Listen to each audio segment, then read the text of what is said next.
ठाणे जिल्ह्यातील ताज्या घडामोडींसाठी महाराष्ट्र 100 न्यूज चॅनल सबस्क्राइब करा. आमच्या बेल आयकॉनला प्रेस करायला विसरू नका.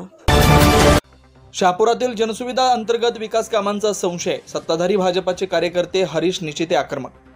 शहापूर तालुक्यातील जनसुविधा योजनेअंतर्गत मंजूर करण्यात आलेली कामं ही हेतुपुरस्पर निकषांना फाटा देऊन मंजूर करण्यात आली. यामध्ये जाणीवपूर्वक काही ग्रामपंचायतींना वगळण्यात आलंय. यामध्ये मोठ्या प्रमाणात आर्थिक व्यवहार करण्यात आल्याचा संशय वाटतो. काही ग्रामपंचायतींना अनेक लाखांची विकास कामं दिली आहेत, तर काही ग्रामपंचायतींना एकही विकास काम नाही. काही ग्रामपंचायतीचा प्रस्ताव अनेक वर्षापासून सादर करून अत्यावश्यक मागणी करूनही त्यांना मागितलेली कामं देण्यात आलेली नाहीत. ही मोठी खंत आहे. यावर सदर परिसरातील नागरिकांचा संशय व्यक्त होत असल्याचं लेखी निवेदनात हरीश निचिते यांनी म्हटलंय. तसेच तालुक्यातील अनेक गावातील अंतर्गत रस्ते, ग्रामपंचायत कार्यालय विस्तारीकरण, स्मशानभूमी सुशोभीकरण, ग्रामपंचायत कार्यालय सुशोभीकरण, तसेच अमुक माणसाच्या घराकडून तमुक माणसाच्या घराकडे जाणारा रस्ता त्यांना प्रथम प्राधान्य देणं हे जनसुविधा योजनेच्या कोणत्या निकषात बसतं हे कळत नाही, असा प्रश्न निचिते यांनी निवेदनात मांडलाय.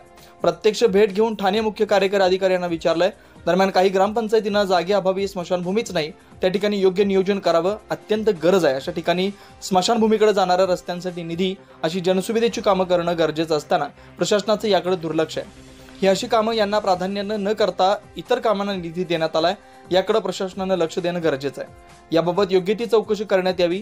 जिल्हा वार्षिक योजना जनसुविधा योजना सन 2024-25 शहापूर तालुक्यातील अनावश्यक कामांना त्वरित स्थगिती देऊन अन्याय झालेल्या ग्रामपंचायतींना न्याय देण्यात यावा, अशी विनंती भाजपा युवा मोर्चाचे शहापूर तालुका अध्यक्ष हरीश निचिते यांनी लेखी पत्रांद्वारे मुख्य कार्यकारी अधिकारी रोहन घुगे तसेच उपजिल्हाधिकारी संदीप पाणी यांना केली.